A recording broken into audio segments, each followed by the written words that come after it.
नमस्कार बांगलार বইঘর यूट्यूब चैनेले आपनादेर सबाइके स्वागत। आमी उक्ति होसेन। आज एक अत्यंत गुरुत्वपूर्ण भिडियो होते चलेছে, তাই সবাইকে অনুরোধ করব খুব মন দিয়ে ভিডিওটি দেখবেন, কারণ আপনারা অনেকেই বই কিনতে চাইছেন কিন্তু বই কিনলেই হলো না, সেটাকে সঠিকভাবে কিনলে তাহলে কিন্তু আপনাদের সঠিক কালেকশনটা তৈরি হবে। আপনারা জানেন আমি এই চ্যানেলে মূলত বেশিটাই স্পিরিচুয়াল বিভিন্ন বই নিয়ে আলোচনা করে থাকি, বিভিন্ন ধর্মশাস্ত্রের ওপর বই নিয়ে আলোচনা করে থাকি বা বইয়ের বিষয় দেখিয়ে থাকি বা এই ধরনের বিষয়ই বেশি করি। তো সেই জায়গা থেকে দাঁড়িয়ে অনেকেই আমার কাছে এই ধরনের বই কেনার জন্য বলেন যে কি বই কেনা যায়, তো তার উপরে একটা রোড ম্যাপ আমি আজকে করে দিচ্ছি। আশা করি এটি ফলো করে যদি আপনারা বই সংগ্রহ করতে পারেন তাহলে আপনাদের একটা টোটাল আমাদের ভারতের যে সনাতন শাস্ত্র আছে তার উপরে একটা সঠিক বইয়ের কালেকশন হতে পারে। এবার একটা কথা বলে দিই, এটি কিন্তু পুরোটাই এডুকেশন পারপাস ভিডিও হচ্ছে। আমার ভিডিও শুনেই যে আপনাকে বই কিনতে হবে তার কোনো মানে নেই, প্রথমেই বলে দিচ্ছি। এটা আপনাদের ব্যক্তিগত ব্যাপার, কেবলমাত্র এডুকেশন পারপাস এই ভিডিওটি হচ্ছে। কেউ কোনো রকমের খারাপ মন্তব্য করবেন না। আর যদি ভিডিওটি ভালো লাগে অবশ্যই লাইক শেয়ার ও সাবস্ক্রাইব করবেন। আর আজকের কিন্তু ভিডিওটা সম্পূর্ণ দেখুন। ওভারঅল একটা ধারণা দেবো সনাতন ধর্মের ওপর। পুরো পড়াশোনা করতে গেলে বা স্টাডি করতে গেলে কি কি বই আপনার লাগবে বা কি কি বইয়ের ওপর বেস করে আপনারা চলতে পারেন সেই বিষয়ের ওপর একটা টোটাল রোড ম্যাপ আমি আপনাদের মোটামুটিভাবে করে দেবো।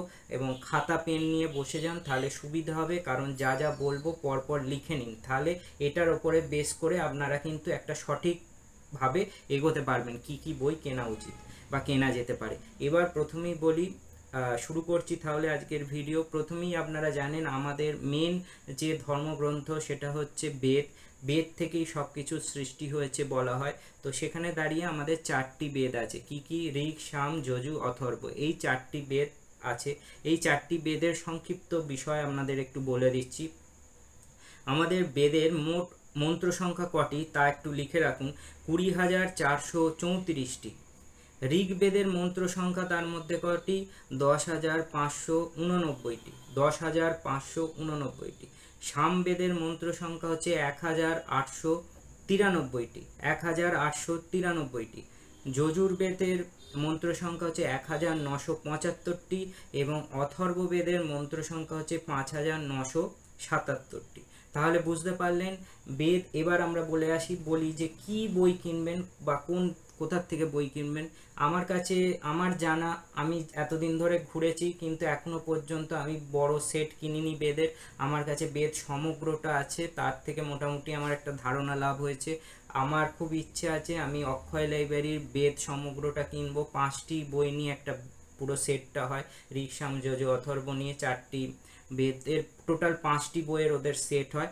তো সেটি কেনার ইচ্ছে আছে। এটি সম্ভবত দাম হচ্ছে 5,000 টাকার নেয়ার, মানে 5,000 থেকে 4,500 টাকার মধ্যে। আমি আবারও বলে দিচ্ছি, কাউকে আমি বই কিনতে ইনফ্লুয়েন্স করছি না, কেবলমাত্র এডুকেশন পারপাস ভিডিও হচ্ছে। এই বেদটি আপনারা হয় সংগ্রহ করতে পারেন বা বেদ সমগ্র সংগ্রহ করতে পারেন মধুসূদনের। আর বেদ সমগ্রে কিন্তু পুরো ওভারঅল একটা ধারণা আছে, সব মন্ত্র কিন্তু সেখানে পাবেন না, মেন বিষয়গুলো সেখানে উল্লিখিত আছে। ওভারঅল একটা ভালো ধারণা তৈরি হবে ওই বেদ সমগ্রটা কিনলে। এটি হলো বেদের বিষয়। আর যদি কোনো অন্য কোথাও কোনো রেকমেন্ডেশন থাকে বইয়ের কিনতে পারেন, আমার জানা নেই।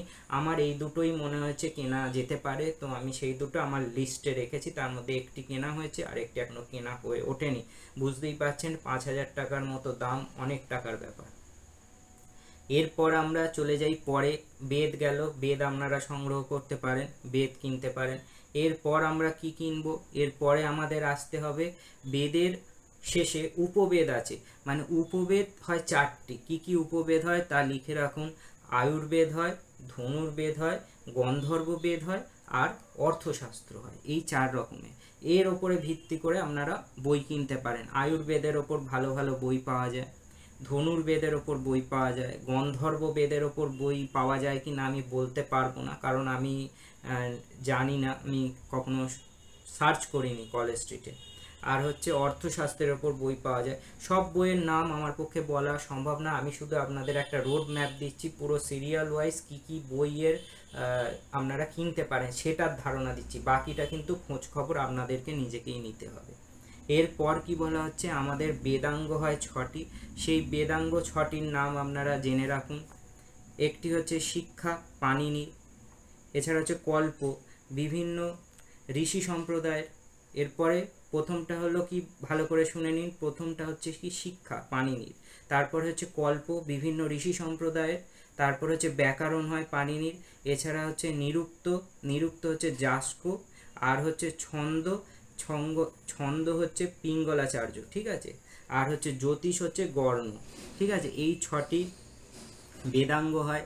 এর ওপরেও আপনারা খোঁজ খবর নিতে পারেন কি কি বই হতে পারে, তাহলে ওভারঅল একটা ধারণা পাচ্ছেন। প্রথমে বেদ কিনতে হবে, তারপরে উপবেদ, তারপরে বেদাঙ্গ, তারপরে হচ্ছে কি আসছে, তারপরে হচ্ছে উপাঙ্গ। উপাঙ্গ কটা হয়? উপাঙ্গ বলা হচ্ছে 4টে হয়। এবার এই উপাঙ্গ কি কি হয় তা আপনারা একটু লিখে রাখুন। উপাঙ্গ হচ্ছে 4টি: পুরাণ, মীমাংসা, ন্যায় ও ধর্মশাস্ত্র, ঠিক আছে। উপাঙ্গ 4টি হয়: পুরাণ, মীমাংসা, ন্যায়, ধর্মশাস্ত্র। এর উপরে আপনারা বই সংগ্রহ করতে পারেন। এরপরে হচ্ছে বেদের জ্ঞানকাণ্ড 2টি হয়, যথা হচ্ছে আরণ্যক ও উপনিষদ। ভালো করে শুনবেন, বেদের জ্ঞানকাণ্ড 2টি ভাগে বিভক্ত, একটি হচ্ছে আরণ্যক আর একটি হচ্ছে উপনিষদ। এবার হচ্ছে আরণ্যক কটি আছে? 4টি আছে। কি কি? আরণ্যক 4টি আছে: ঐত্তেরেয়, কৈশিতকী, শতপথ, আর ব্রাহ্মণ ও ছান্দোগ্য, ঠিক আছে, এই 4টি আছে। আর উপনিষদ কটি হয়? 12টি, যথা কি কি আমি বলে দিচ্ছি এবং তার মন্ত্র সংখ্যা কত তাও আমি বলে দিচ্ছি, আপনারা লিখে রাখতে পারেন। প্রথম হচ্ছে বৃহদাকারণ্যক, মন্ত্র সংখ্যা হচ্ছে 435। তারপরে হচ্ছে ছান্দোগ্য, মন্ত্র সংখ্যা হচ্ছে 688। তারপরে হচ্ছে তৈত্তিরীয়, মন্ত্র সংখ্যা হচ্ছে 68। ঐত্তেরেয়, মন্ত্র সংখ্যা 33। তারপরে হচ্ছে ঈশোপনিষদ, মন্ত্র সংখ্যা 18। তারপরে কেন উপনিষদ, মন্ত্র সংখ্যা 35। প্রশ্নোপনিষদ, মন্ত্র সংখ্যা হচ্ছে 67। তারপরে হচ্ছে কঠোপনিষদ, মন্ত্র সংখ্যা 19। মুন্ডক উপনিষদ, মন্ত্র সংখ্যা হচ্ছে 65। মান্ডুক্য উপনিষদ, মন্ত্র সংখ্যা হচ্ছে 12। শ্বেতাশ্বতর উপনিষদ, মন্ত্র সংখ্যা হচ্ছে 113। আর হচ্ছে কৌশিতকী উপনিষদ, তার হচ্ছে মন্ত্র সংখ্যা 49। তাহলে বুঝতে পারলেন টোটাল যে 12টি উপনিষদ, তার প্রত্যেকটির মন্ত্র সংখ্যা কত আমি এখানে বলে দিলাম। এটা যেখান থেকে বলছি একদম অথেন্টিক জায়গা থেকে। তাও যদি কোনো ভুল ত্রুটি হয় অবশ্যই আমাকে নিজ গুণে ক্ষমা করবেন। আমি চেষ্টা করছি আপনাদের সামনে ওভারঅল একটা ভিউ আনার, ভুল ত্রুটি হতেই পারে, তার জন্য মার্জনা করবেন, ঠিক আছে। এরপর কি আছে?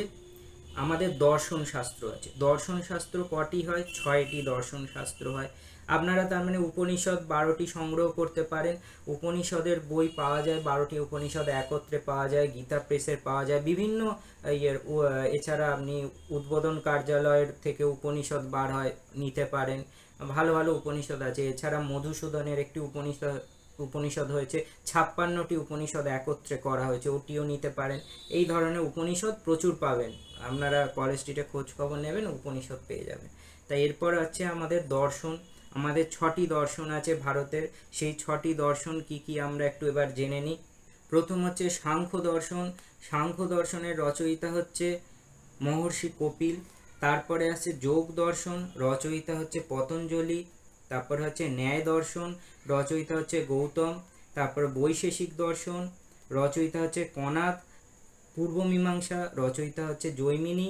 এবং উত্তর মীমাংসা বেদান্ত দর্শন, রচয়িতা হচ্ছেন ব্যাসদেব। তার মানে 6টি দর্শন। এই 6টি দর্শনের ওপর আপনারা বই কিনতে পারেন।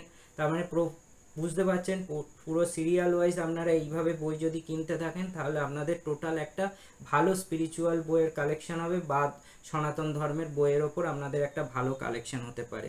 তাহলে দর্শন গেল, এই 6টি দর্শনের ওপর আপনারা বইয়ের খোঁজ খবর নিতে পারেন, কিনতে পারেন। এরপর আসছে সংহিতা। এরপর আমরা সংহিতা নিয়ে আলোচনা করব, ঠিক আছে। সংহিতার আগে আরেকটি বিষয় আছে, সেটি একটু বলে দিই।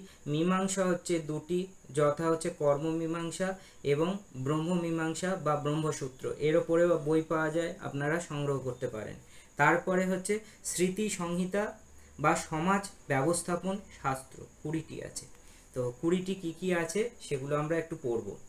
এবার হচ্ছে আমাদের সংহিতা। সংহিতা 20টি আছে। সেই 20টি সংহিতা আমি আপনাদের বলছি, ভালো করে শুনে নিন। 20টি সংহিতার নাম আমি আপনাদের বলে দেবো। প্রথম হচ্ছে মনু সংহিতা, অত্রি সংহিতা, বিষ্ণু সংহিতা, হরিত সংহিতা, যাজ্ঞবল্ক সংহিতা, পরাশর সংহিতা, ব্যাস সংহিতা, উষণা সংহিতা, অঙ্গিরা সংহিতা, যৌম সংহিতা, অপস্তম্ভ সংহিতা, সম্বর্ত সংহিতা, কাত্যায়ন সংহিতা, বৃহস্পতি সংহিতা, শঙ্খ সংহিতা, লিখিত সংহিতা, দক্ষ সংহিতা, গৌতম সংহিতা, শততাপ সংহিতা, বশিষ্ঠ সংহিতা। এই হচ্ছে সংহিতা। 20টি সংহিতা আছে। এই 20টি সংহিতার ওপরে আপনারা খোঁজ খবর নিতে পারেন। বেশ কিছু সংহিতা পাওয়া যায়, আপনারা খোঁজ খবর নিলে আপনারা পেতে পারেন। তার মানে সংহিতার ওপর যে বইগুলো হয় সেগুলো আপনারা সংগ্রহ করতে পারেন। এবার আমরা চলে যাব পুরাণ। পুরাণ কয় রকমের আছে? 2 রকমের পুরাণ হয়। একটি হচ্ছে মহাপুরাণ আর একটা হচ্ছে উপপুরাণ। মহাপুরাণ আর উপপুরাণ 2 ভাগে ভাগ করা হয়, ঠিক আছে। মহাপুরাণ কটা আছে? 18টা। আর উপপুরাণ কটা আছে? 18টা, ঠিক আছে। এবার আমরা মহাপুরাণের 18টা মহাপুরাণের নাম জানবো, আবার উপপুরাণের নাম জানবো, ঠিক আছে। সবাই মন দিয়ে শুনুন। এবার আমাদের কি কিনতে হবে? তার মানে পুরাণ কিনতে হবে। পুরাণে কি কি আছে শুরু করি তাহলে। ব্রহ্মপুরাণ মন্ত্র সংখ্যা 10,000, শিব পুরাণ মন্ত্র সংখ্যা 24,000, পদ্ম পুরাণ মন্ত্র সংখ্যা 55,000, বিষ্ণু পুরাণ মন্ত্র সংখ্যা 23,000, ভাগবত পুরাণ মন্ত্র সংখ্যা 18,000, মার্কণ্ডেয় পুরাণ মন্ত্র সংখ্যা 9,000, অগ্নি পুরাণ মন্ত্র সংখ্যা 5,400, ভবিষ্য পুরাণ মন্ত্র সংখ্যা 14,500। আচ্ছা, ব্রহ্মবৈবর্ত পুরাণ মন্ত্র সংখ্যা 18,000, মৎস্য পুরাণ মন্ত্র সংখ্যা 14,000, লিঙ্গ পুরাণ মন্ত্র সংখ্যা 11,000, বরাহ পুরাণ মন্ত্র সংখ্যা 24,000, কুর্ম পুরাণ মন্ত্র সংখ্যা 17,000, গরুড় পুরাণ মন্ত্র সংখ্যা 19,000, ব্রহ্মা পুরাণ মন্ত্র সংখ্যা 12,000, নারদীয় পুরাণ মন্ত্র সংখ্যা 25,000, স্কন্ধ পুরাণ মন্ত্র সংখ্যা 81,101, বামন পুরাণ মন্ত্র সংখ্যা 10,000। উপপুরাণের তালিকা এবার আমরা আসি। তার মানে পুরাণ হয়ে গেল। এই 18টা পুরাণ আপনাকে সংগ্রহ করতে হবে যদি সনাতন ধর্মের বিষয় বই আপনারা কালেক্ট করতে চান। 18টা পুরাণের বই পাওয়া যায়। আপনারা নবভারতের বই কিনতে পারেন। এছাড়া বিভিন্ন মধুসূদনের কিছু বই আছে। এরকম গীতা প্রেস থেকে বেশ কিছু পুরাণ বের হয়, বাংলা ভাষার জন্য বলছি, তো সেখান থেকে আপনারা কিনতে পারেন। তো এগুলি নবভারত পাবলিকেশনে সবকটি পুরাণই পাওয়া যায়। তারপরে এবার আমরা উপপুরাণের নামগুলো জেনে নিই কি কি আছে। আদি পুরাণ আছে, আদিত্য পুরাণ আছে, বৃহনারদীয় পুরাণ আছে, তারপরে নারদীয় পুরাণ আছে, নন্দীশ্বর পুরাণ আছে, বৃহন্নদীশ্বর পুরাণ আছে, তারপরে শাম্ব পুরাণ আছে, ক্রিয়াযোগসার কালিকা পুরাণ আছে, ধর্ম পুরাণ আছে, বিষ্ণু ধর্মোত্তর পুরাণ আছে, শিব ধর্ম পুরাণ আছে, তারপরে হচ্ছে বিষ্ণু ধর্ম পুরাণ আছে, বামন পুরাণ আছে, বরুণ পুরাণ আছে, নরসিংহ পুরাণ আছে, ভার্গব পুরাণ আছে, বৃহধর্ম পুরাণ আছে, আর হচ্ছে এই হচ্ছে 18টা উপপুরাণ। তার মানে বুঝতে পারলেন এই হচ্ছে লিস্ট টোটাল উপপুরাণ আর পুরাণ। 18টা মহাপুরাণ আর উপপুরাণ হচ্ছে 18টা। তার মানে 18টা করে বই আপনাদের সংগ্রহ করতে হতে পারে, আপনারা কিনতে পারেন যদি এটার পুরো আপনারা যদি টোটাল ভারতীয় শাস্ত্রের ওপর বই সংগ্রহ করতে চান, এটি কিনতে হবে। তারপরে আমরা কি কিনবো? এরপর আমাদের কিনতে হবে 2টি মহাকাব্য, যেটি হচ্ছে রামায়ণ ও মহাভারত। তার মানে বুঝতে পারলেন, এই হচ্ছে টোটাল আমাদের ভারতবর্ষের যে শাস্ত্র, সনাতন শাস্ত্রের যে বই হয়, টোটাল একটা ওভারঅল ভিউ আপনাদের দিলাম। টোটাল বেদ থেকে আমাদের মহাকাব্য রামায়ণ মহাভারত অবধি। এছাড়া মোটামুটি ওভারঅল এই বইগুলো যদি আপনারা সংগ্রহ করতে পারেন, তাহলে মোটামুটি আপনাদের ভারতীয় সনাতন ধর্মশাস্ত্রের ওপর টোটাল বই আপনাদের সংগ্রহে চলে আসবে। এছাড়াও বিভিন্ন মহাপুরুষদের বই আপনারা কিনতে পারেন, যেমন ঠাকুর রামকৃষ্ণদেবের কথামৃত, স্বামী বিবেকানন্দের বই, মা সারদা দেবীর বই। এছাড়া যে সমস্ত আমাদের মহাপুরুষগণ ভারতবর্ষে জন্মেছেন এছাড়া যে সমস্ত মহাপুরুষগণ আমাদের ভারতবর্ষে জন্মেছেন তারা যে সমস্ত বই লিখে গেছেন স্পিরিচুয়াল, সেই সমস্ত বই সংগ্রহ করতে পারেন। ওভারঅল এই বইগুলো যদি আপনারা টোটাল সংগ্রহ করতে পারেন তাহলে আপনাদের একটা ভালো কালেকশন তৈরি হবে আমাদের ভারতীয় ধর্মের ওপর বই। তো আজকের ভিডিও এখানেই শেষ করছি। একদম বেদ থেকে একদম মহাকাব্য, রামায়ণ, মহাভারত টোটাল একটা লিস্ট আপনাদের দিলাম। এর ওপর ভিত্তি করে আপনাদের বই সংগ্রহ করতে হবে।